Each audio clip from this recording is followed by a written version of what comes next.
So I'm here with my mum today to talk about hope, because I think it's really important that we have hope at this time of year.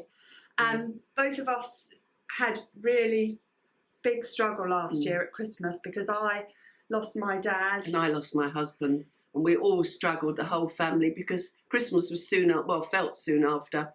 And we all struggled. Yeah. Yes. And you were pretty ill this time last year as well. I was. I just had back surgery and I was still recovering from that, yes.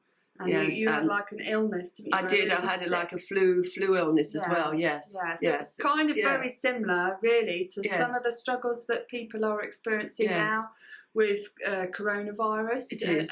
And that kind of sucking the energy out of you if you get it. And so obviously some people have lost loved ones at this time of year as a consequence of the virus, or for any other reason, and we acknowledge that it's a really difficult time of year for those people, but there is hope. There is always hope. Always hope.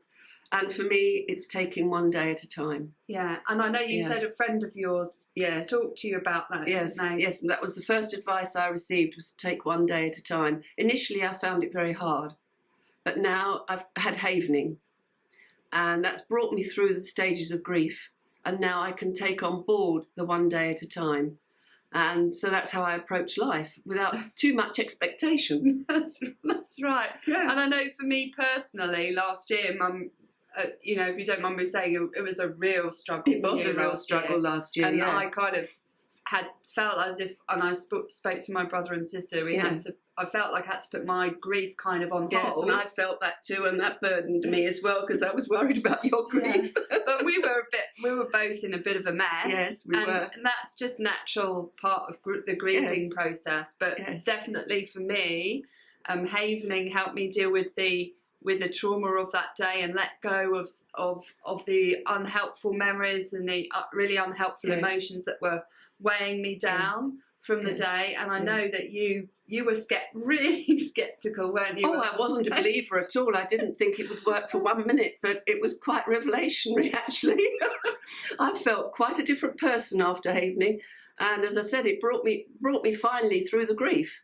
Yeah. And now I'm much calmer. Yeah, and I think at the end of the session you felt at peace, didn't you? I did.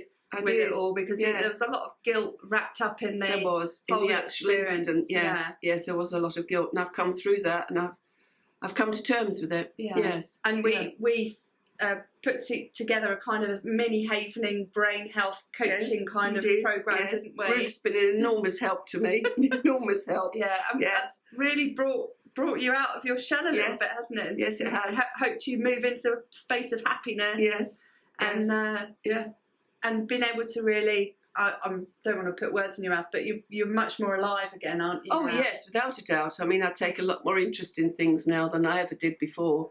Yes, yeah. So I think the message here is, if you have really lost a loved one, or you're really struggling at this time of year, and you just need to cling on. There is hope out there. Things will get better. Live each day at a time, and know that there is help out there available to you, particularly if, like myself and my mum, you're struggling with the trauma of losing a loved one, or any other trauma indeed, and you're struggling to get through the grieving process. And havening is a fantastic way to really help you let go of unhelpful emotions, and also really help you transition through that grieving process and find that happiness again and be able to live again. And you can't stop it helping you. No. However much you don't believe, you cannot stop it helping you. That's true, and you're in control of it too. Yes. So havening is a fantastic way, and I hope this really serves you over Christmas, that there is hope for you out there. Just keep focusing on one step at a time, one day at a time, and things will get better. Yes, it will get better. Absolutely.